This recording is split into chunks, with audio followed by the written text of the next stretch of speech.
of the economic policies in the results and the importance of technology, just giving their good advice for that. So thank you very much for coming here, and please, Dr. Comín, just introduce our speaker.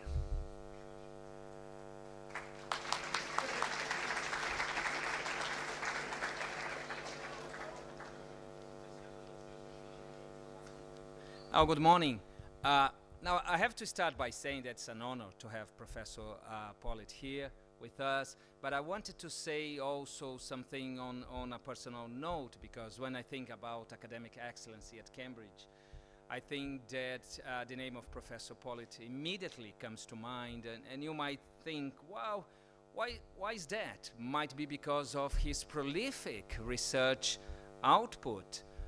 Perhaps he's discussing issues which are really the key issues of our times. Might be because of that, and then I took note of, which is quite a list of the topics like energy economics, and we know his work a lot about energy economics and electricity regulation, but also on productive efficiency measurement, not least about business ethics and business best practices, about public policy, about economic growth, and about quality of life as well. But you could also say that it's because his amazing productivity as a researcher. I was just checking the number of papers he did last year, and it was around 15 papers, just not a bad year. And we look at silly things like H index, and it's amazing 41, but then if you go to Google Scholar, you're going to see numbers which are unbelievable. So he's remarkably productive. But I think what really stands out is not simply about the themes, not simply about how amazingly prolific he is in terms of research outputs, but I would like to call your attention to his genuinely kind personality, his unassuming personality mixed with his scholarly work, which is really elements of distinction. Now, I should mention to you that he holds the position of Professor of Business Economics at the Judge Business School, University of Cambridge, where he also serves as Assistant Director of the Energy Policy Research Group. He has acted before as the Executive Director of the ESRC Energy Policy Research Group, has contributed with his expertise as a member of the New Zealand Commerce Commission's expert panel on input methodologies. He has served as an external economic advisor to Ofgem and an energy advisor to the UK's Consumer Association. When it comes to his academic work, he contributes to the board of several leading journals. I'm just going to mention a few so for you to have an idea, like the Energy Journal, the Review of Industrial Organization, Competition Regulation, Network Industries, Energy and Climate Change, Economics of Energy and Environmental Policy, Utilities Policy, and I'm going to stop here. He was also Vice President for Publications of the International Association for Energy Economics.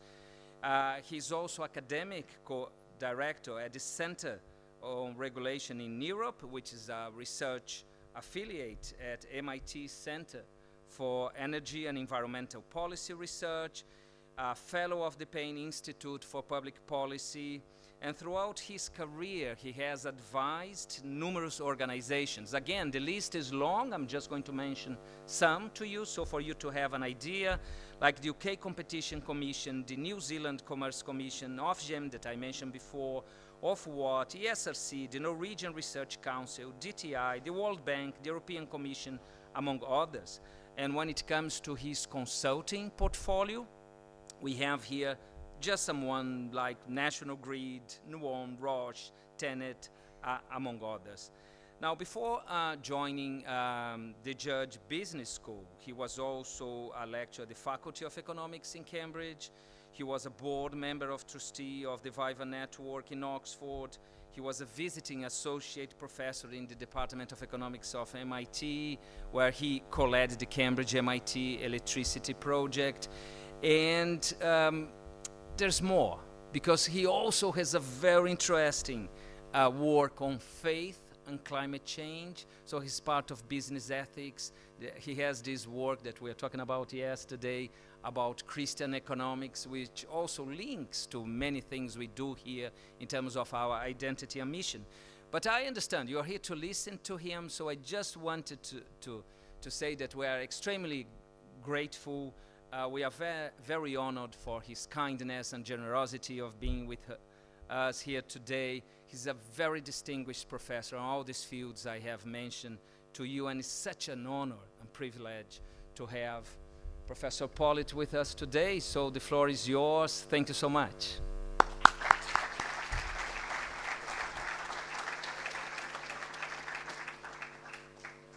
Okay, great.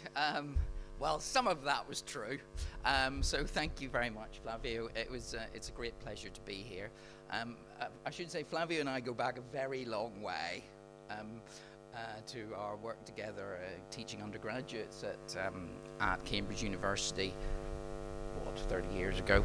And we've been around so long that one of my school friends is now the master of St Edmund's College, where Flavio was, and continues to have his association with Cambridge. So it's wonderful to be here, and thank you all for coming. And I hope I'm going to say something positive.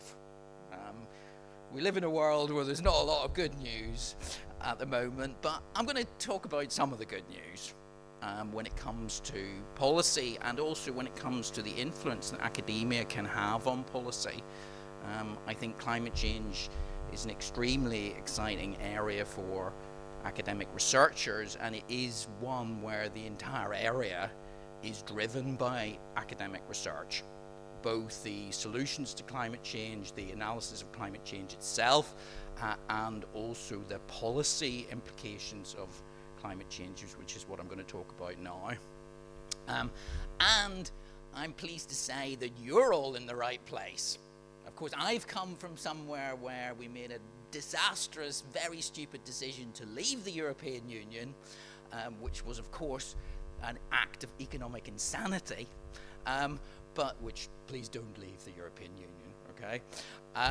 But one of the joys of preparing this talk has been to, actually think, right, here I am, I'm going to get to talk to a European audience about something that Europe is actually doing well in, contrary to what a lot of people think. So let me start with what I'm going to talk about. What I'm going to talk about is the fact that, in my view, we do know the answer to climate change policy.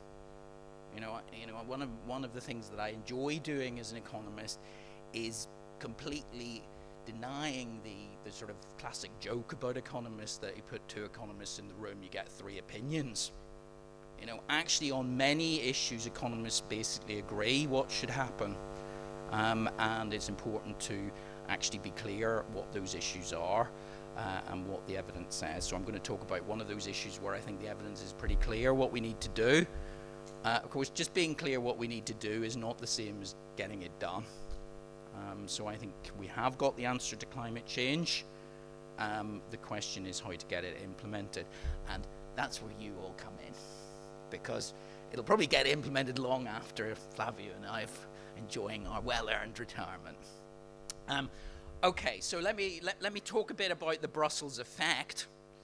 The Brussels effect is this idea that we are in if you like, a European moment in world history, where Europe, in terms of the regulations and standards that it sets regulations and standards for the world. At least that part of the world that wants to be the best at things. We don't want to be Arkansas. We want to be California. Okay, we want to be the state within the US that actually sets the high standards, not the ones that set the low standards. Similarly, within the world, the European Union should be a standard setting body for the world where it's setting high standards. And that happens in a number of areas, which I'm sure you're aware of. It's happening in competition policy. The sort of trying to rein in the power of large oligopolistic firms that dominate many industries. It happens in digital services, and trying to regulate all of the new technologies that are coming out of the digital information space, particularly the use of social media and things like that. And it happens in any area to do with health and safety, where many countries continue to have way below optimal levels of health and safety regulation. And it happens in the area of the environment, which is what I'm going to talk about, where the EU is demonstrating policies that actually could work at the global level. You know, one of the things I like to wind up American academics about is most American academics need to get out more, you know, because actually they're obsessed with what happens in Congress, and what happens in Congress is really not that interesting from a global point of view. You know, what happens in the European Union is much more interesting than what happens in Congress, because what happens in the European Union is 27 sovereign countries agree on policies and agree on coordination of objectives, and that's much more interesting than 20 states within 50 states within the US. So let's talk about what global climate policy actually should be about, and why the European Union might be very significant in demonstrating how to get an effective global policy. First of all, we know, I've been involved in modelling exercises of how to get to net zero and completely decarbonize the economy. They all come up with similar results, and the similar results are: we need to get demand down for energy relative to business as usual.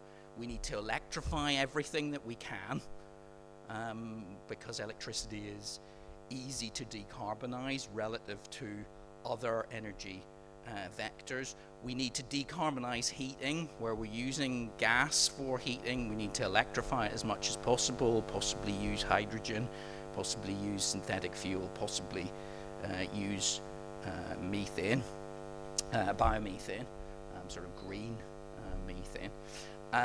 And for transport, again, increasingly we can electrify most types of surface transport. Only the heaviest duty trucking maybe won't be electrified, but even that, as batteries improve, it's not altogether clear.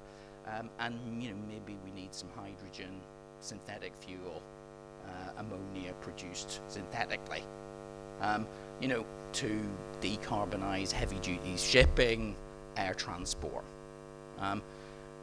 These things everybody's working on. We know that they can be, in theory, done. Of course, what it's going to imply is higher carbon and energy prices. So the price of CO2 emissions from polluters is going to have to go up. So people are going to have to face the cost of putting gases into the atmosphere that warm it up. There'll probably be more international trade in electricity. Again, the European Union is demonstrating how that can happen with the single electricity market in Europe, allowing the joint optimization of matching electricity supply and demand across an extremely wide area, allowing the optimal exploitation of wind and solar resources.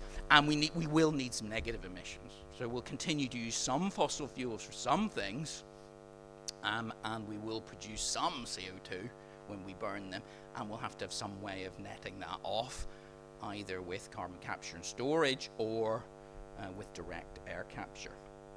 Okay, so we know what to do. I mean, that's, we can argue about what the modeling shows different mixes of those technologies that I've just mentioned, depending on their relative cost. But in terms of, are the technologies available to do decarbonization? Absolutely yes. Of course, how is decarbonization actually going? Really badly. At best, all that global policy towards decarbonization has done is stabilized emissions at the global level, at best. So yeah, they're probably lower than they would have been, but they're not absolutely lower. So, it's going really badly in terms of actual policy. Why is it going badly? It's going badly because most supposed policies about decarbonisation are not actually about decarbonisation. I love this study. This study is 1,500 policies that are supposedly about decarbonisation across the OECD, and only 63 of them actually worked. In actually a significant, a statistically significant reduction in CO2 as a result of the policy. Which policies were they? Mainly carbon pricing and renewable support schemes, or mixes of the two of those types of policies. All other policies don't work, or they're not about decarbonisation. So, policies to subsidise things like energy efficiency don't really work in general. Okay. So we need to be a bit, clear that lots of things get labelled as decarbonisation policies, but they aren't actually decarbonisation policies. Okay, what about? I want a big shout out for one of my colleagues at Cambridge, Kamiar Mahadis, who's done some work, which is part of this work with both BCG and other colleagues associated with Cambridge University. Where one of the things we've been learning over the last few years, again with better economic modelling, is that climate change is going to be even more costly than we thought to the global economy.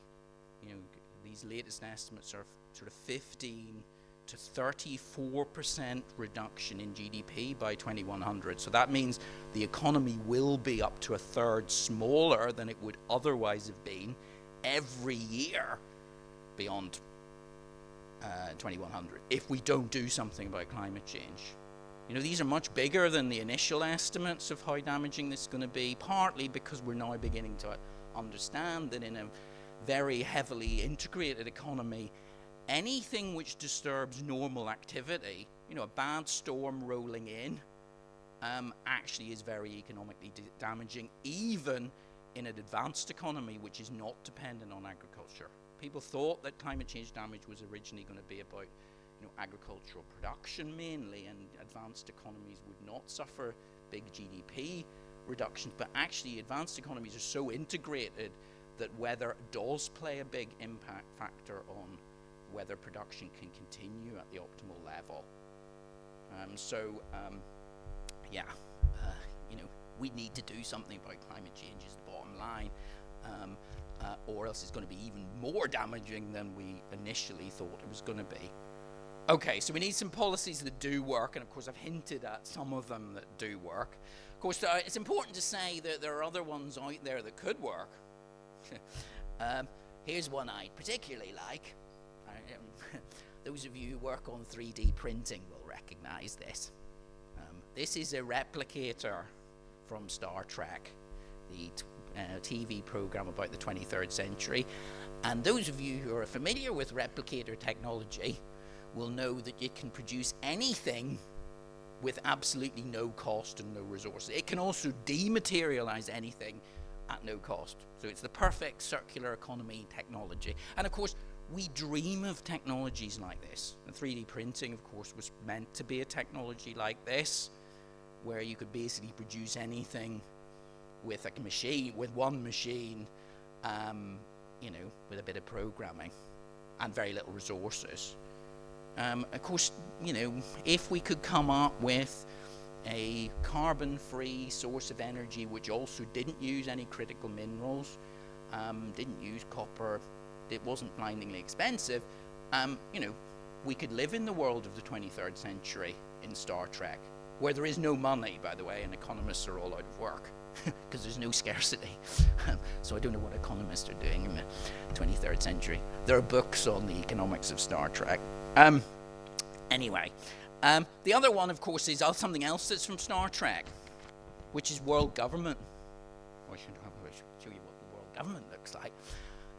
So world government, of course, one of the reasons why climate change is a particular problem is it's a global externality problem. Of course, if you had world government, it wouldn't be an externality.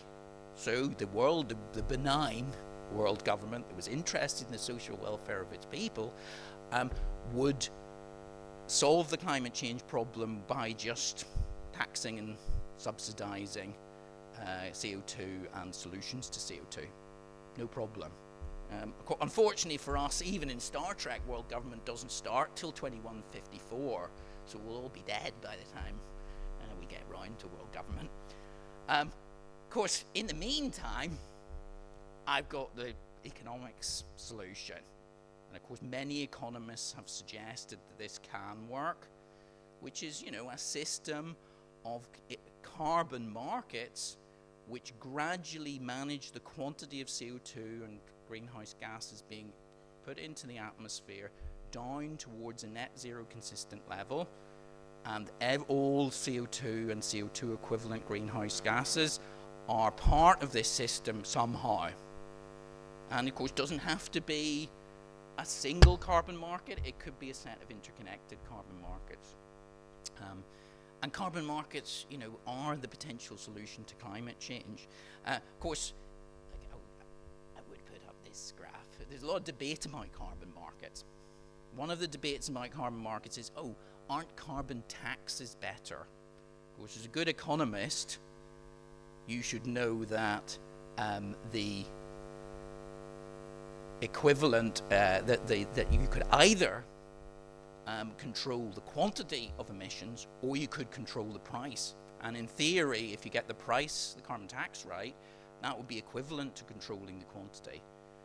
The problem with that argument, which is originally an argument due to Marty Weitzman, whose picture is here, is that, of course, what scientists increasingly tell us is we need to get to a safe level of emissions reduction. So unless we're out at this optimal, we've reduced emissions enough from zero reduction in emissions, to avoid these cliff edge climate effects where the climate heats up so much that the ice caps melt and cities fall into the sea, we run the danger that the carbon tax is not high enough.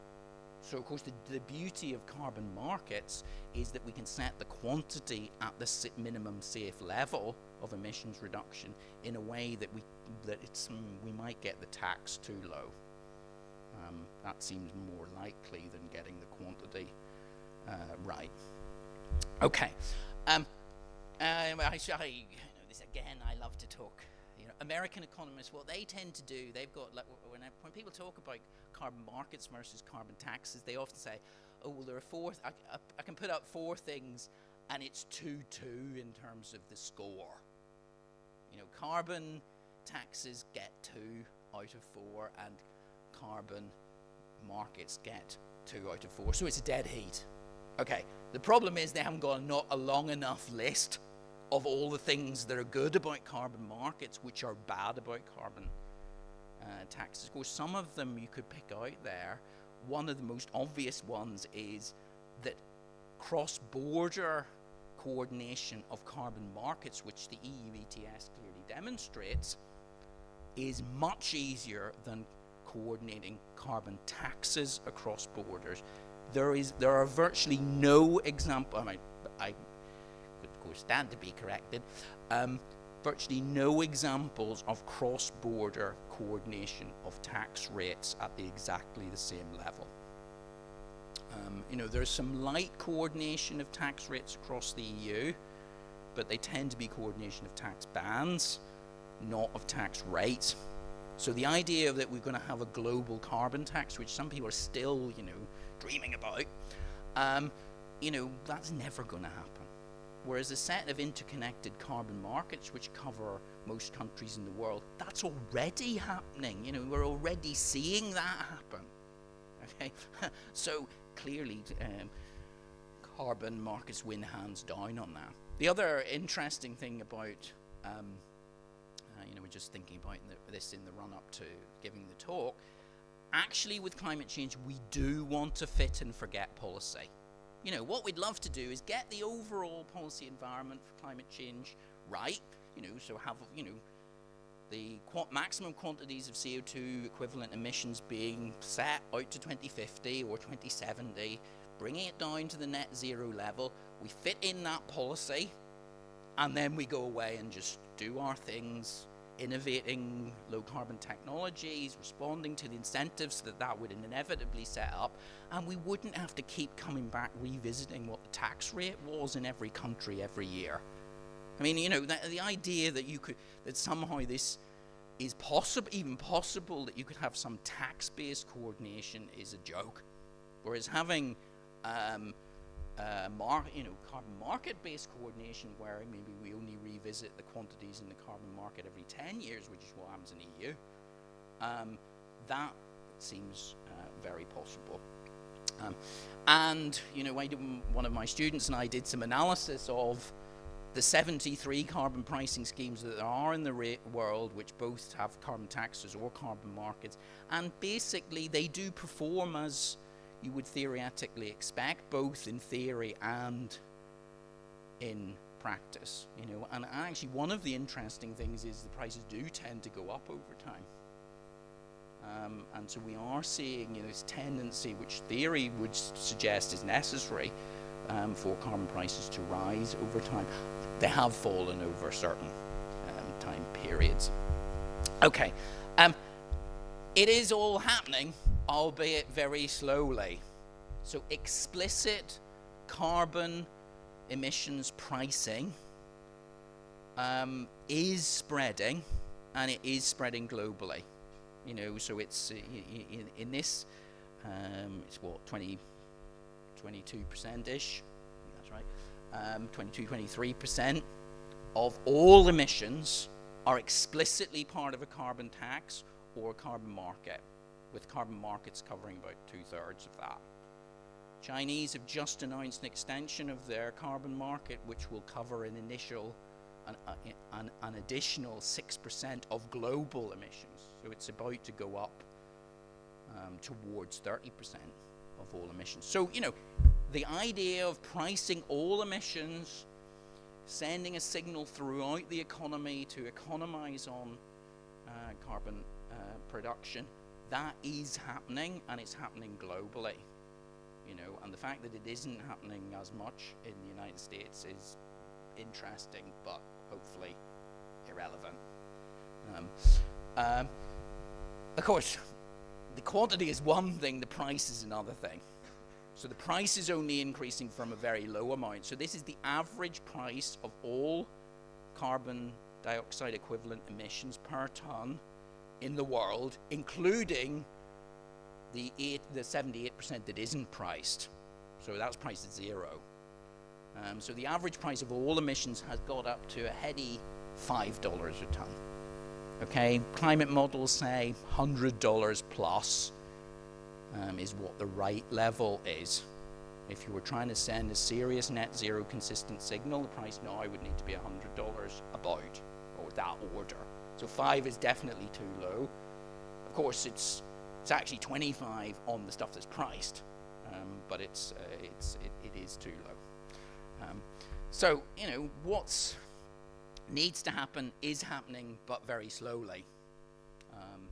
So can we have a global carbon market? I hope so. You know, it doesn't need to be one single carbon market. It can be a set of interconnected carbon markets. It doesn't even have to have the same price in every carbon market at the same time. Actually, that's not optimal. One of my colleagues at Cambridge, Robert Ritz, has written about this, and how it's not actually optimal necessarily to have a single carbon price across the whole world when countries are at different levels of development. Lesser developed countries, their optimal carbon price is lower, given that a lot of other prices are lower. But for rich countries, it is higher than 5 or 25. And of course, you can imagine a system where, you know, the formal carbon market doesn't perhaps extend to all sectors, because there is a sort of a combination of carbon taxes and carbon markets within individual countries. But as long as overall they're hitting the quantity cap for total emissions consistent with climate science, that would be okay. Okay, so that's what, you know, the solution to climate change policy exists. Okay, what about the helping part? So the title of my talk was about how the EU can help and or hinder global decarbonisation. Here's how it's helping, and it's helping big time. You know, the European emissions trading system is a tremendous success. You know, it's like the world's longest running, most successful environmental pricing policy, and it does work. Of course, if I'd given this talk a few years ago, people said, oh, well, it doesn't work because the price is really low.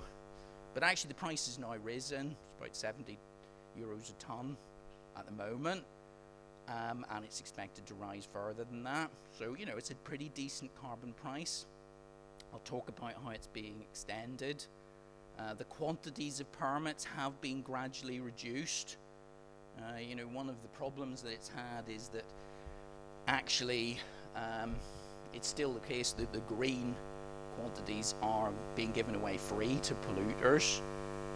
That is missing out on revenue. One of the charges of people who are still in favour of a carbon tax is that, well, carbon tax collects more revenue than a emissions trading scheme. Of course, that doesn't have to be true.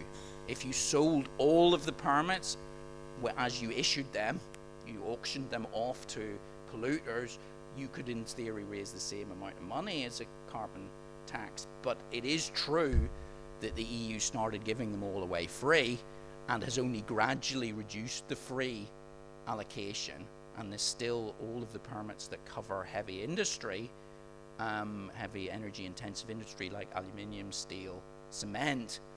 Those are still being given away free, and that is a loss of revenue, which isn't necessarily a good idea. It has, you know, one of the great things about the EU ETS, which started in 2005, it's still going. 20 years later, it's still going, and it's still innovating. Of course, the UK did leave, but not because we didn't like the EU ETS, okay?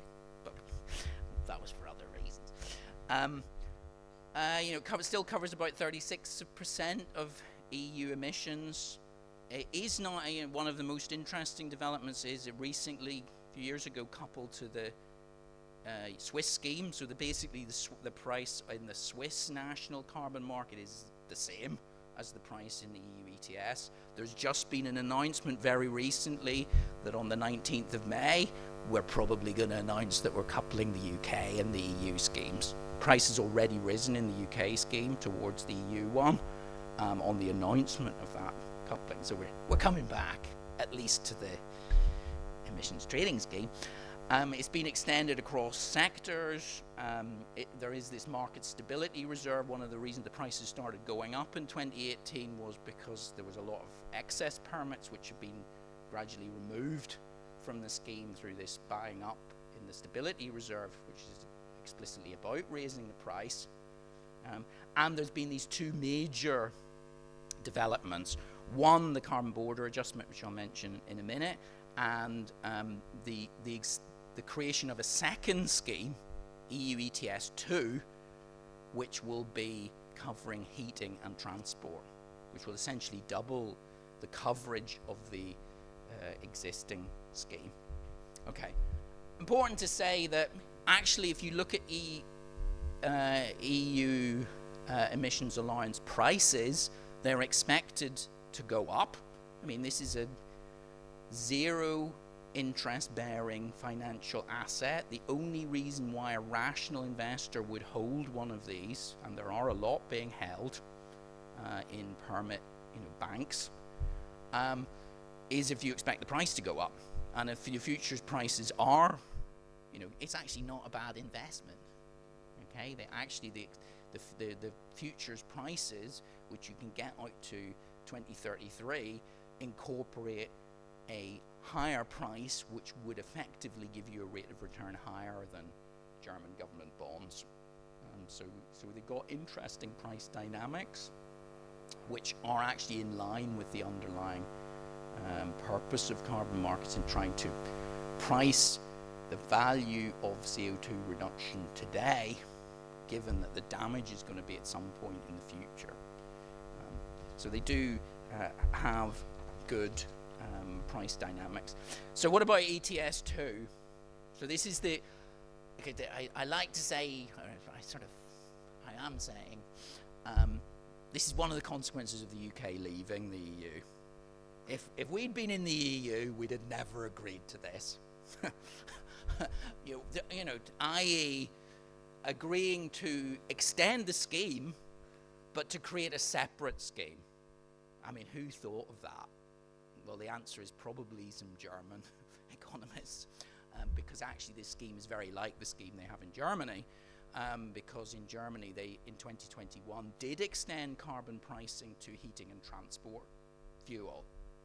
So if you drive your car in Germany, or you burn gas in your home heating in Germany, you are paying a carbon tax now, which is not true in other European countries, or a lot of other European countries.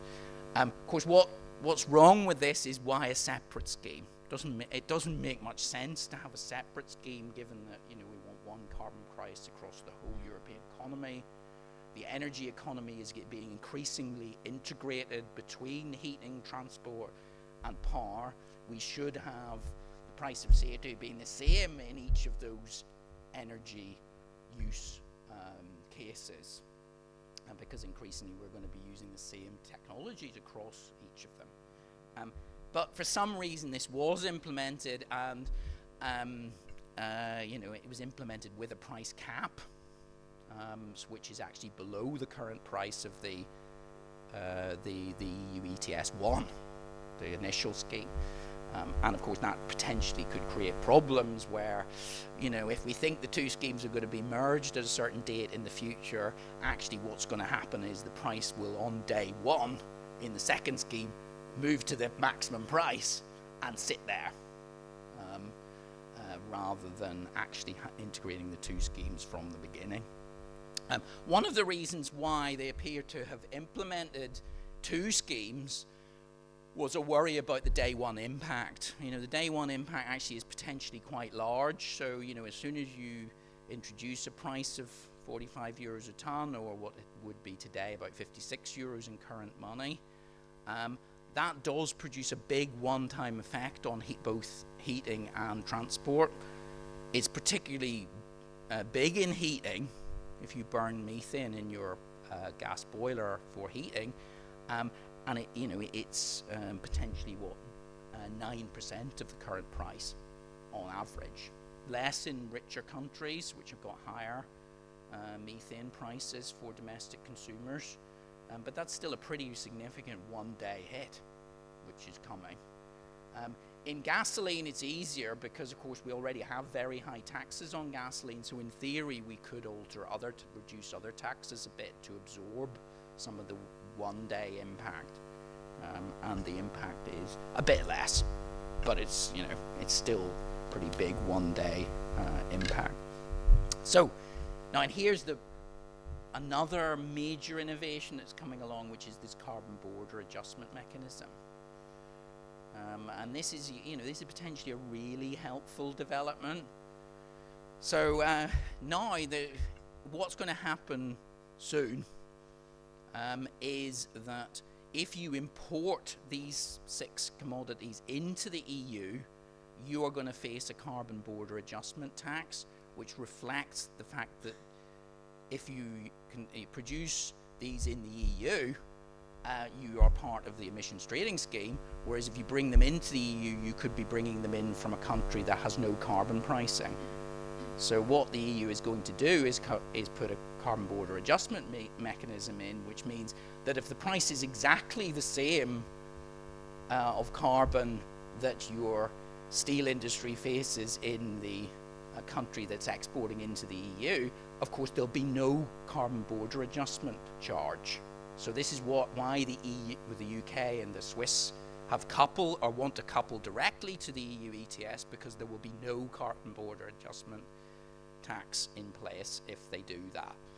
If you're China, where the carbon price, there is initially no carbon price on steel within China, steel production within China, you would face an adjustment charge which is equal to the value of the EU emissions trading scheme price.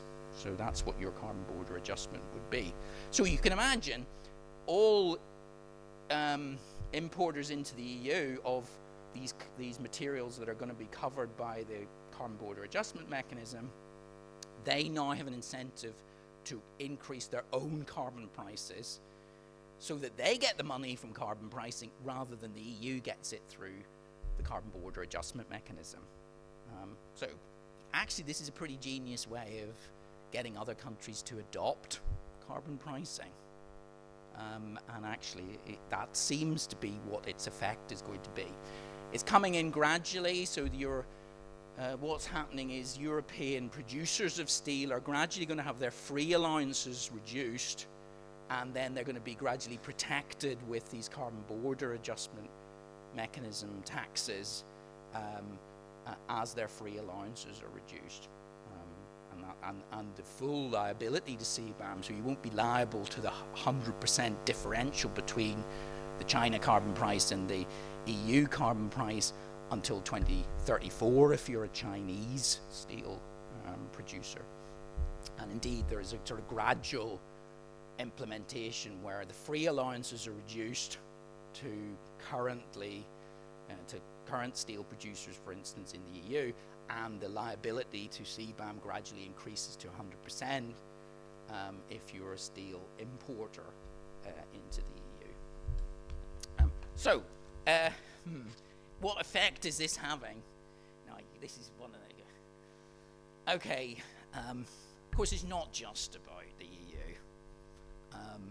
Actually, if you know, a lot of the modelling that we do at Cambridge, we try not to forget, that Europe is bigger than the EU.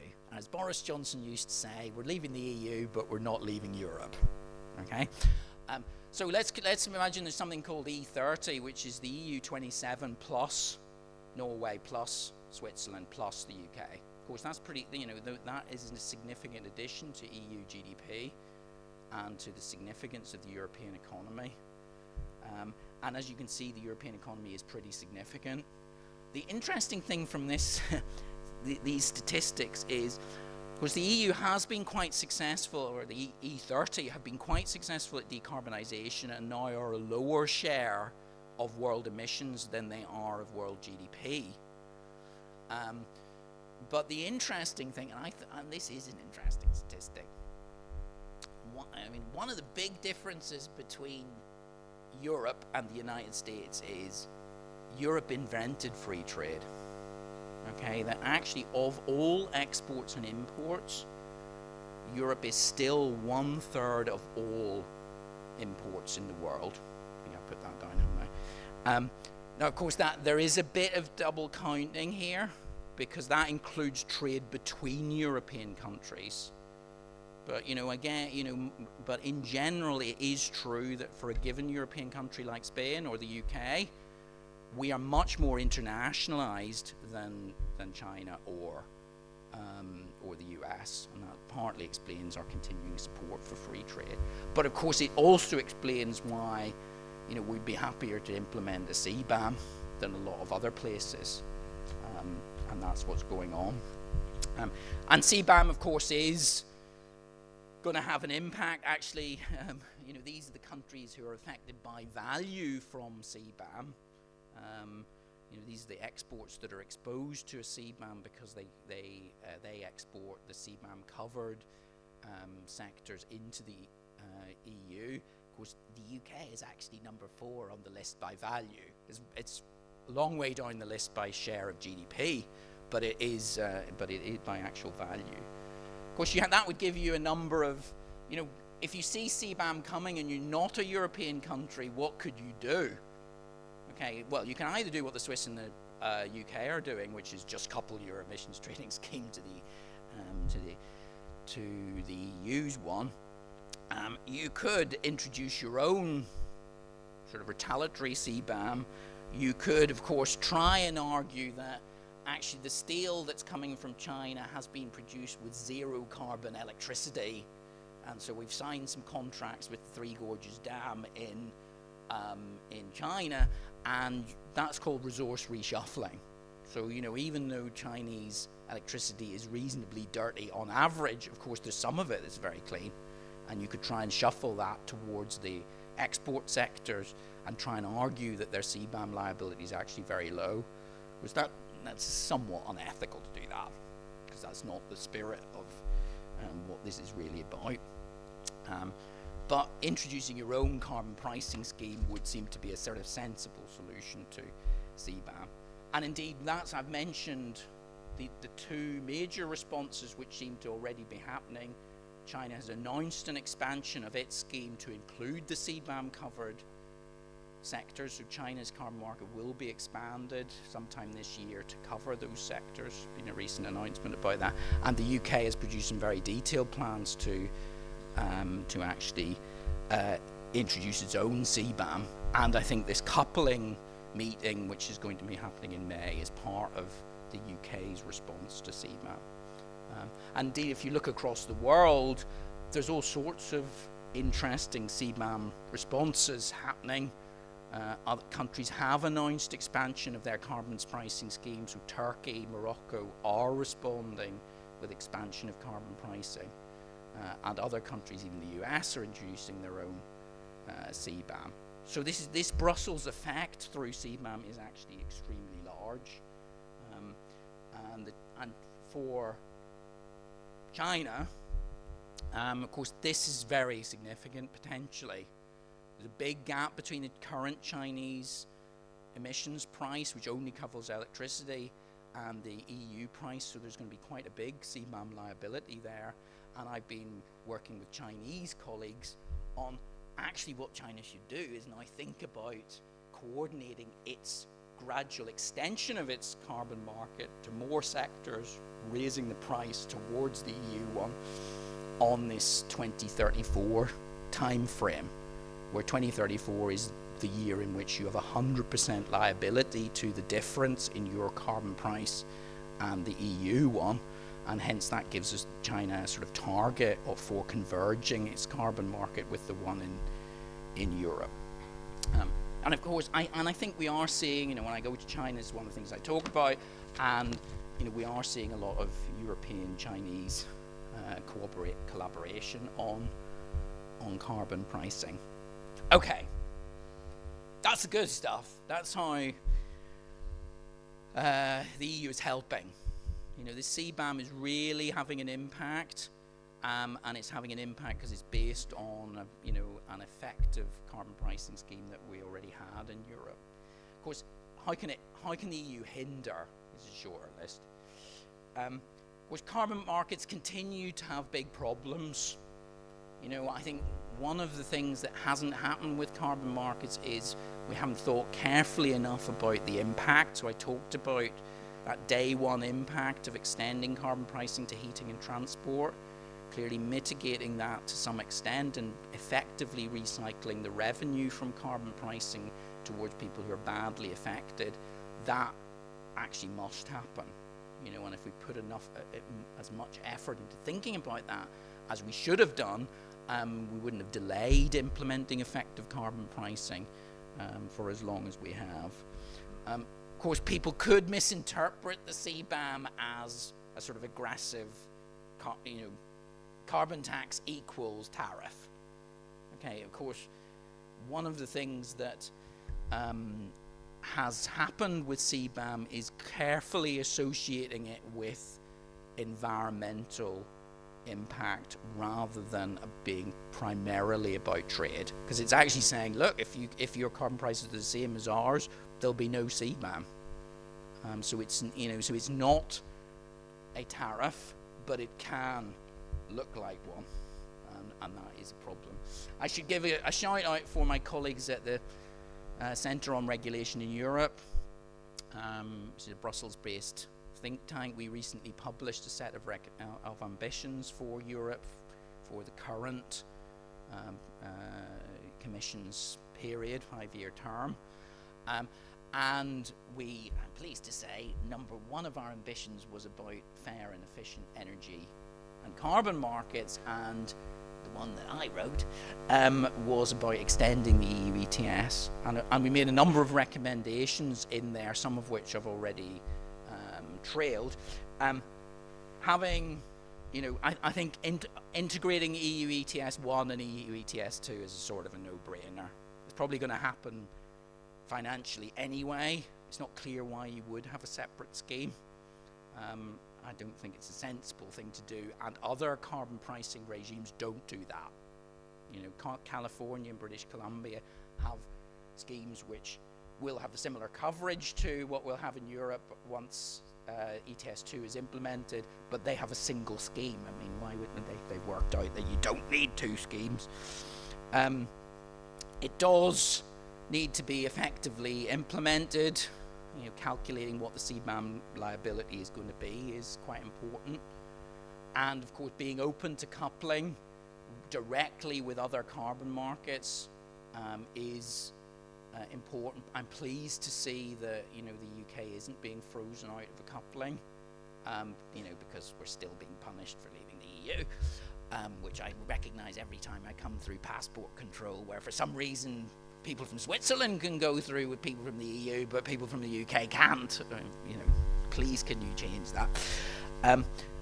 So, you know, this is an opportunity for the EU to extend its carbon market to actually effectively include European periphery countries that aren't part of the EU, and that would make a lot of sense and would increase the power of the EU.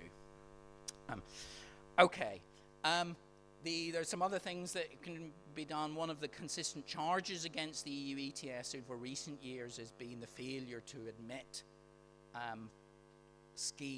projects from developing countries into the scheme through certified emission reduction credits, which used to be possible, but isn't possible at the moment. So there's not, the EU still could do some more work promoting decarbonisation in poorer countries through admitting credits, something that's been, you know, been criticised for at COPs. I think continuing to develop the relationship with China and forming a sort of climate club between the European countries and China is really important. We still haven't solved the problem of how to admit negative emissions into the emissions trading scheme. These are going to be increasingly important. How you credit direct air capture schemes within the carbon market or carbon capture and storage schemes within the carbon market. We still haven't worked out how to do that yet. And ultimately, this is one for the economists in the room, you know, we're going to need a two-sided carbon market where when we've hit net zero, we'll actually have people who pollute will have to find, you know, we'll have to be in a market where people who are removing emissions through direct air capture or carbon capture and storage, you'll be trading on a two-sided market, and the government won't be setting the quantities anymore. The government will just be monitoring that the total emissions and the total removals are the same, and that's all that needs to be true in the limit. Okay, so back to global climate policy. I think there are reasons to be hopeful. I think we are making progress. I think carbon markets are winning the argument. And I think an important thing to say is, of course, people may be sitting there thinking, are carbon markets the only policy to promote decarbonisation? No. But they are the policy that guarantees that we do decarbonise. Because if other policies don't work, the carbon price will go up. You know, if subsidies to renewables or support for nuclear or our R&D investments in direct air capture don't pay off, we will be falling back on higher carbon prices to ensure that the global economy is decarbonised. A nice way of representing that is this picture from California, where, you know, they start off with total emissions. They get to the target by the end of the period that's being discussed here, and some part of, you know, you can work out what, you know, each policy might contribute to the reduction, and even at the end of that there's a gap, and the gap is what carbon pricing alone will do. So yes, we can subsidize renewables, we can subsidize efficiency, we can invest in high-speed electric trains, and yeah, these things will all have an individual effect, hopefully, on reducing emissions. But then if there's some work left to do, that's going to be the job of the carbon market and genuine market innovation to deliver the rest. Okay, what about, I couldn't resist the elephant in the room. That's the Republican elephant in the room there. I thought this looked better than an actual picture of an elephant. Okay, so it's easy to just, there's a sort of rosy view from Brussels, isn't there? I look out and there's stars in the sky and everything is right with the world. I love it every time I go there. Of course, there is the rest of the world, and the rest of the world doesn't quite see things the way the European Commission does. But it's important to keep things in perspective. So if you look at Chinese emissions, China is now much more significant than the US. It's about twice as much emissions in absolute terms than the US. And of course, China is committed to decarbonisation, partly because China is very affected by climate change. It's got a big population and a vulnerable environment.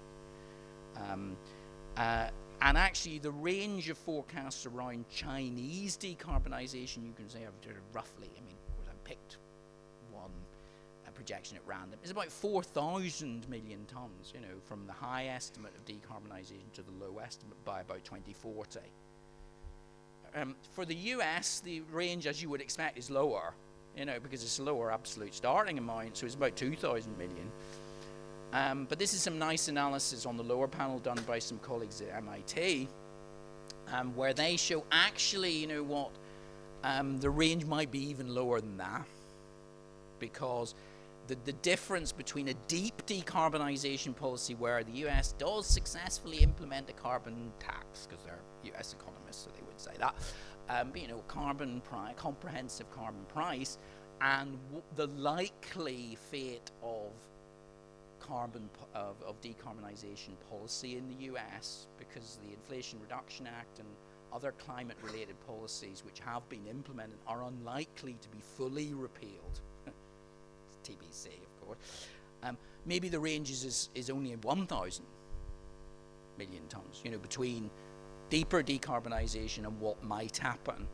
And of course, that is to illustrate that, increasingly the US is a side player in global decarbonisation. And so what happens for the next 4 years or longer in the US, maybe isn't what the UK or the EU or China should be focused on. We should be focused on global decarbonisation, which is bigger than just the US. Okay, well, that's a pretty positive view. And this is one of my favourite diagrams. This is, okay, here's some projections about the future. So geopolitical future, okay. On the left-hand side, we have the world we would like to live in. Okay, the world we would like to live in is a world where we gradually transition away from, I don't know why it's red, from fossil fuels towards the green economy. And gradually by 2100, we have decarbonised the global energy system. Okay, and we either did it because we had a big Green Deal, so we all agreed that we needed to decarbonise as an objective, or we did it because Elon Musk goes back to having some good ideas, and actually technology saves us. Actually low carbon technologies turn out to be really cheap, and they just win as technologies, and it doesn't really matter whether we had a deal on it. It's going to happen anyway as a result of market forces.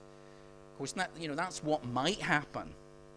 Okay. Of course, on the right-hand side is what probably will happen, which is some combination of some countries continue to decarbonize, like Europe, China, parts of the US, and the rest continues to use fossil fuels. And maybe there is a fossil fuel world where there's slightly less fossil fuels than a more fossil fuel world. But by 2100, fossil fuels are still the dominant fuel in the global economy. And of course, that is the world we're much more likely to be living in, unless something happens and technology saves us, or politics saves us, and we get the global UN-style climate deal that we actually need. Okay, here's my challenge to scientists, of course. This is, of course, the way scientists want to be viewed. They want to be viewed as completely benign, friendly people, which, of course, a lot of them are. And of course, we get lots of people telling us to listen to the science on climate change. Of course, that's too easy. The science on climate change we've known for decades. What the problem is implementing the social science on climate change. Is how do you get people to agree to something which is clearly in their interest at the global level, even at the national level, but actually is a massive coordination problem.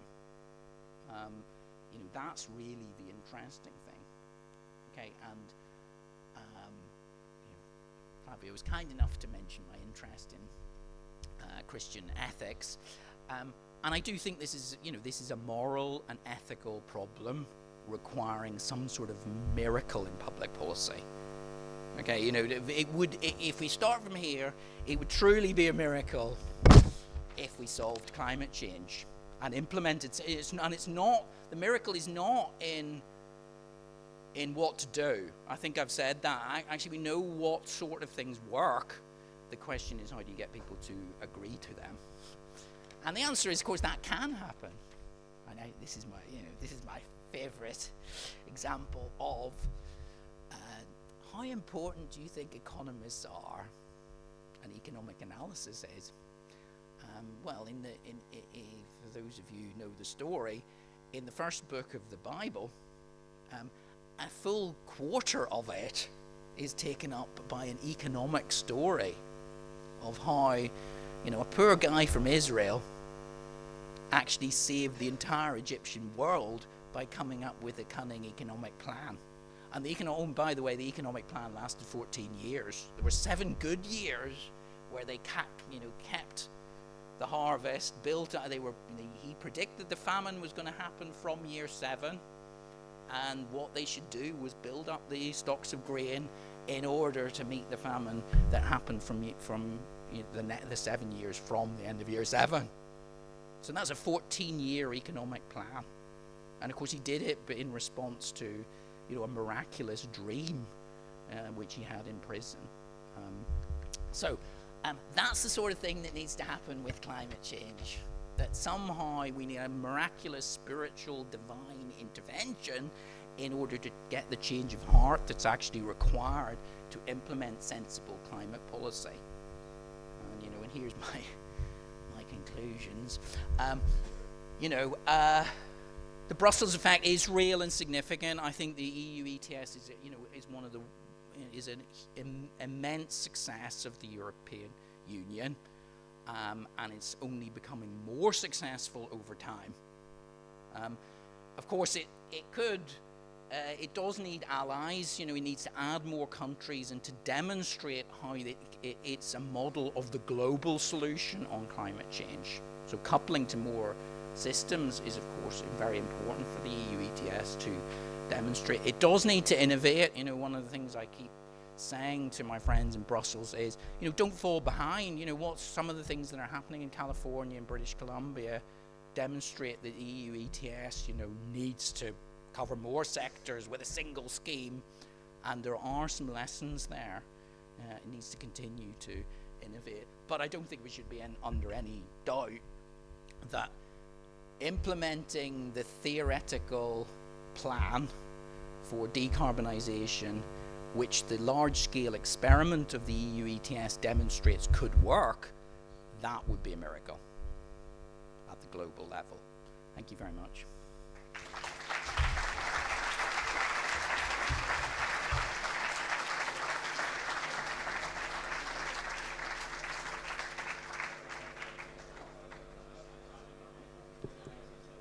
Okay, now we have some time for questions. I'm going to have to ask the kind assistance of Emma and Marseille, please. So if you want to ask a question, just please raise your hand, and I will try to follow the order that I see. Please, here. Then let's try to listen to questions. Yes, please. Yeah. Well, thank you very much, Professor Pollitt. I'm convinced by your argument, and I buy it. I'm not going to discuss it. But I would like to ask you whether you can extend the implications of the CBAM on the ETS to other areas of policy, and think about competition policy. Okay? The way I see it, I haven't read Anu Bradford's book, but I take it that this Brussels effect is like an example to follow. But from your presentation, I take that the CBAM has been the key element in convincing other countries to follow on their carbon pricing or mechanism. So without the threat of taxing or setting higher prices, tariffs, if they don't implement an ETS, the question is, would the Brussels effect work? And can we learn something from that, say, to competition policy? It's not only that we need to convince the rest of the world that we are right in applying like strict competition policy, we need to find a mechanism where we enforce it, and they, in a sense, I don't know what, but they pay or they suffer or they implement it in the way that we think, honestly, they should be carried out. Otherwise, they will not follow with the example. I don't know if it's a bit convoluted, but... May I just ask for his reference, if you could say your name and your affiliation? I'm Javier Asensio. I'm from the Applied Economics Department at Autónoma at the next university. That's where Angerith got his PhD. Thank you. It's a really good question. Okay. So it's a really good question. I think you're absolutely okay. Two things. I think, first of all, I think the reason why the Brussels effect has worked in other areas is precisely because it does have teeth. Okay, so my friends in the Centre for Regulation in Europe, a lot of them do work on digital markets. And actually, of course, now what they say is the reason why there is a Brussels effect is because big tech companies have to operate in Europe. And what actually happens is for things like GDPR, of course, because you've got to implement it in Europe, you may as well have a similar policy across the whole world, because that's easier then to operate your company. And of course, that's exactly how the California effect worked in the US. Because you had to build your car to meet emission standards in California, you may as well just build a car which meets emission standards in California and sell it across the whole of the US. So that is how the Brussels effect, the California effect, are meant to work. What you're right in pointing out is that until now, the EU ETS hasn't worked like that. It hasn't had that, well, because I comply in Europe, I need to comply globally. Partly because it is this differentiated cost, where I'm just paying the tax in Europe and I don't have to pay it anywhere else in the world, so why would I? And of course, because my emissions may be directed towards, these are just my factories in Europe rather than my factories in the rest of the world. So what the CBAM has done is given this same teeth that the digital markets and competition policy already had. And so actually they already were doing this and having this, because you had to comply in Europe, you may as well comply globally. Thank you. There's another question over there. Thank you. Roberto Cantoni from IQS here. Actually was not aware of the main details of the CBAM, but it looks like something that I'm definitely more interested in knowing more. My question would be, how do we avoid that? Okay, the EU implement CBAM. Other countries that also trade with, let's say, global south countries, they don't, so they can take advantage of the fact that the regulations is much stricter in the EU sense to trade with global southern countries, and so in the end it would be a competitive advantage for those countries that don't, the kind of industrialized countries that don't implement the CBAM. Thanks. Okay, I think that gets to the messiness that we can live with. I think that if our major trading partners implement CBAM for trade between themselves, then in a sense we can tolerate lower carbon prices and lower carbon standards in the rest of the world. I mean, of course, it's not quite as simple as it looks, but last time I looked at that, it's something like 30.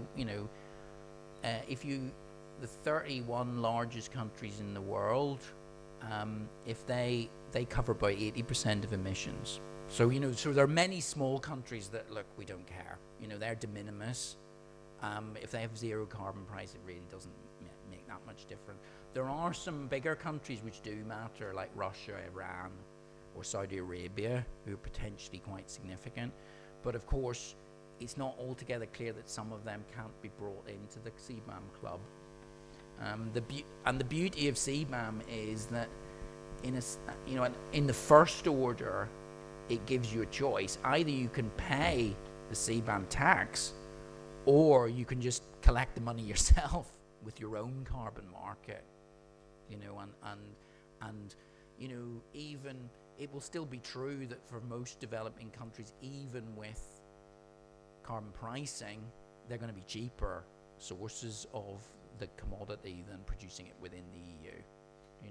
But of course, what you will eliminate is the pure carbon price-based competition. But yeah, it is an interesting point, and certainly the countries that are, the most exercised about CBAM are some of the African countries like South Africa. But on the other hand, they could just implement a carbon pricing scheme themselves and try and clean up their own act for their own benefit. Some of these countries have got, you think of a country like Iran, they've got terrible local environments through overburning of fossil fuels, and they would really benefit from beginning to get a grip on those things. Okay, thank you.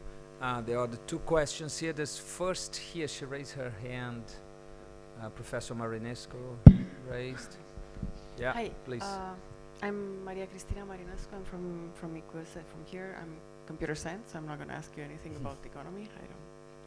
I have mainly two questions. They're probably kind of silly, but I'll just go ahead. One of the first slides showed the sources of carbonization, right?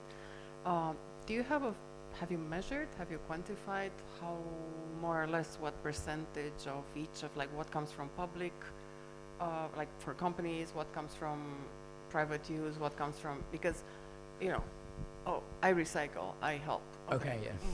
Well, and this is connected to the miracle thing. So the miracle, is it about convincing the government, convincing or forcing the companies, or convincing the private people? And the second question, has to do with, are there, I don't know, but it seems to me that maybe looking at decarbonization in isolation,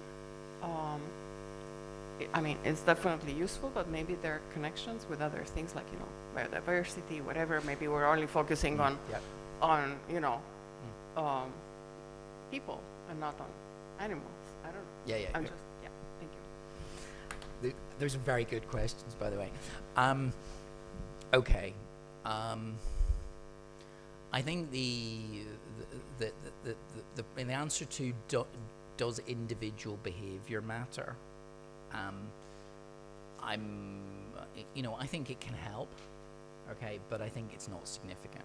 And the reason why it's not significant is because, the whole point is we can't know what the impact is. I've got people who work in the development community, who are good friends of mine, and they would say things like, there's tons of money for clean water in Africa. Because, every water company wants to sell you a bottle of water where you're helping, clean water in Africa. And so there's tons of money for that, and lots of other things are neglected, like basic healthcare or, things, or, economic opportunities for people rather than just clean water, So there's loads of clean water investment. And that, I think, is the problem with voluntary action, that actually there's no guarantee in a general equilibrium that actually your individual actions will have much impact. The only thing that's guaranteed to have some impact is consume less. Okay. If you live your life as a monk or a nun, yes, you're using less of the world's resources, and that definitely helps the environment. Anything else, choices of what you consume, that's not at all clear. Okay, so of course that doesn't mean it's got no value, because the value might be in making you more likely to vote for a party that does implement a serious policy. So and in terms of modelling, what modelling usually assumes is there'll be a baseline of emissions reduction or demand reduction, and that's baked in all the changes in behaviour. In fact, the Committee on Climate Change in the UK, which publishes the 5-year carbon budgets for the UK, has begun to, there's a gap in what the policy is going to do, and it's just begun to say, oh, well, we need more people to become vegetarians. They've actually baked in some of these things which are really difficult to get people to do. So the answer is those things aren't what the modelling should depend on, and it doesn't depend on that. Your other point about the biodiversity is a really good one. Am I saying that the only environmental policy is decarbonisation? No. Okay, we were having a talk about that. One of the issues about pricing one part of the environment is actually it may show up that you now haven't priced these other parts of the environment, and we need to actually start putting better pricing, better valuations on things like biodiversity, which I'm sure Partha is going to us discussing.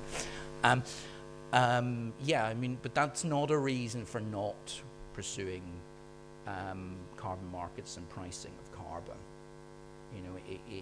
It's a reason for actually, and here's a sort of scientific point.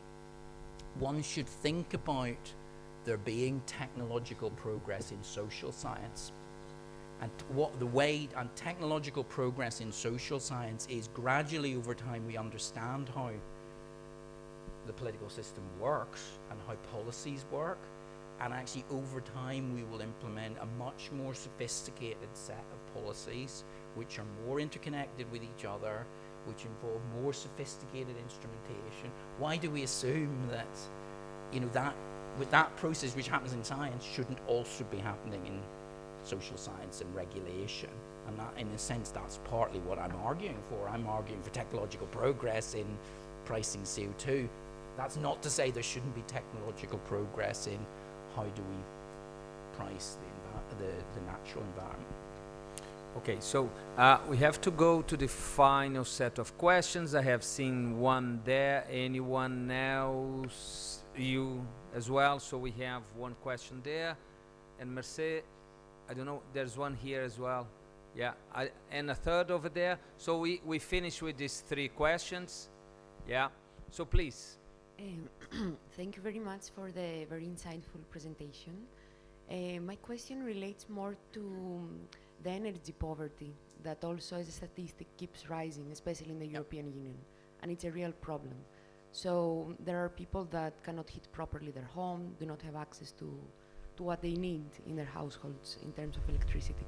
And are there any considerations with their policies that you were mentioning of how we can deal with this problem that it's keep rising as well in the European Union, or how it can be coupled, or how they can go hand by hand? Anything? Yes, is the answer. Of course, energy poverty is really important, and it's important to say, isn't it, that economists are very clear about trying to distinguish between efficiency and equity, and that the first approach of an economist is always to say, look, let's separate those two. So if you're worried about the income or the consumption level of an individual household, I can give them more money, and I don't give them more energy. I give them more money. I don't give them cheaper energy. I give them more money. And actually that's part of the, we could have a discussion about it. Part of the dignity of being of helping poor people is you want to give them choices and money, not tell them they should consume all these good things. So I think that we can imagine, again, part of the technological progress in social policy is, and I've discussed this with people at 10 Downing Street, you can have benefit payments which vary with energy prices. We can have weekly variations in benefit payments to reflect changing energy and carbon prices.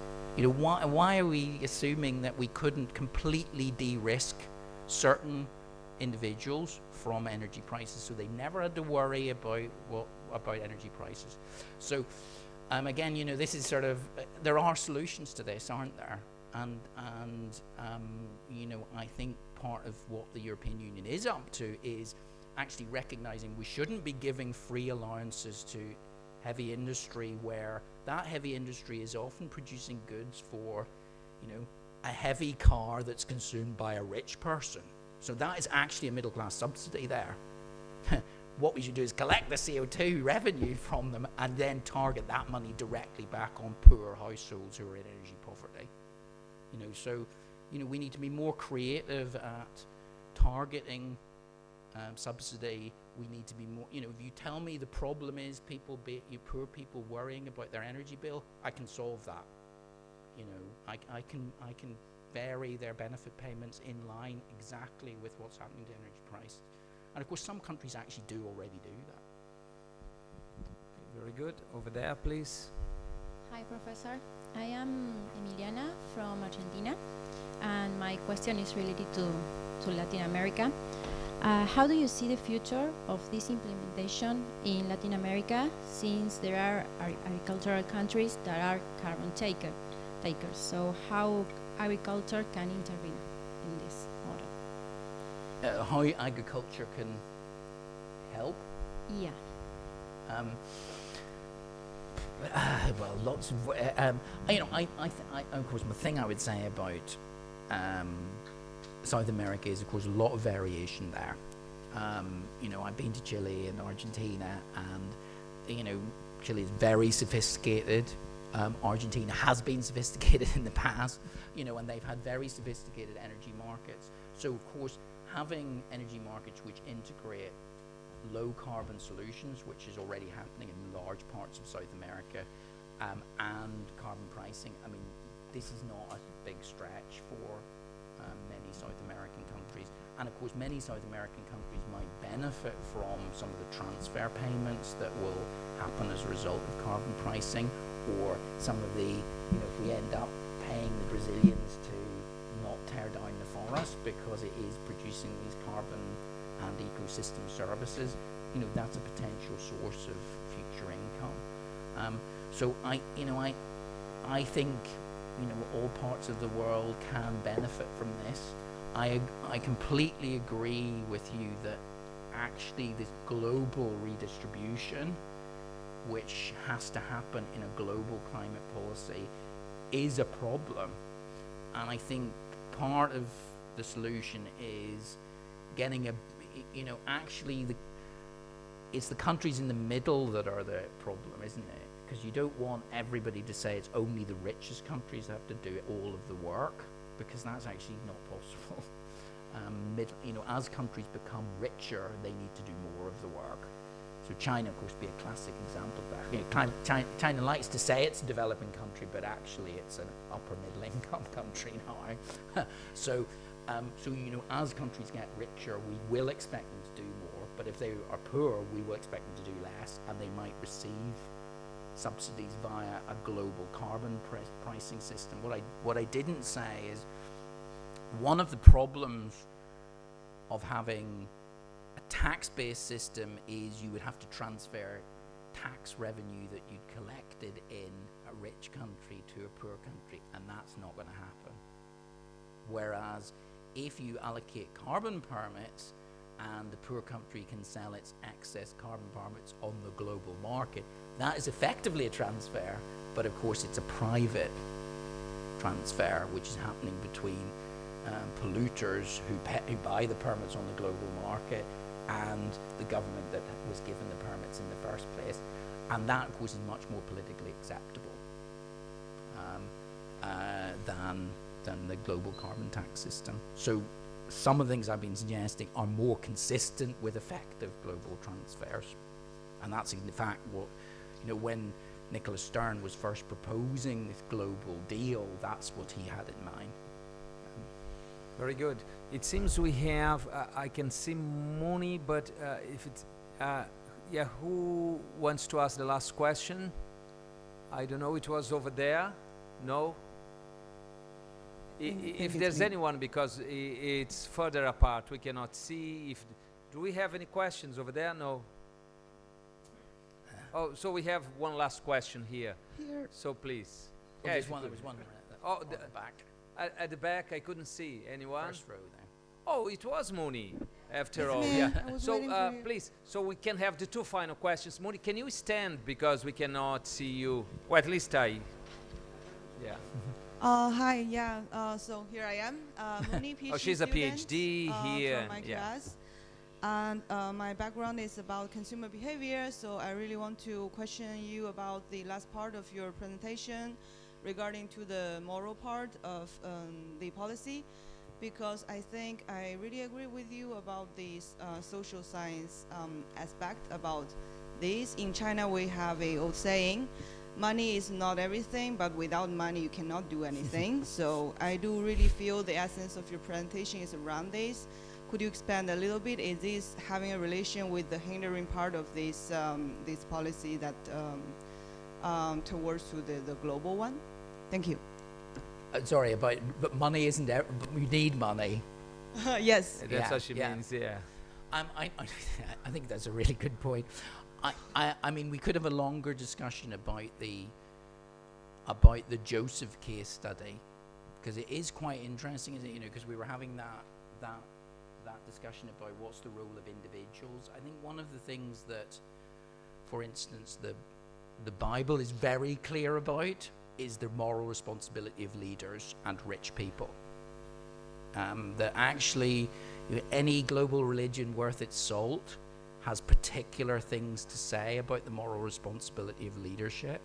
And I think, we're all in this room training to be leaders of the future, and we need to understand that leadership comes with a moral responsibility, because it is recognized that you've got autonomy, you've got money, you can make choices, you can choose to pay more taxes, you can choose to sign up to something that's costly and reduces your, the ability to travel cheaply by plane in a fossil fuel driven aircraft.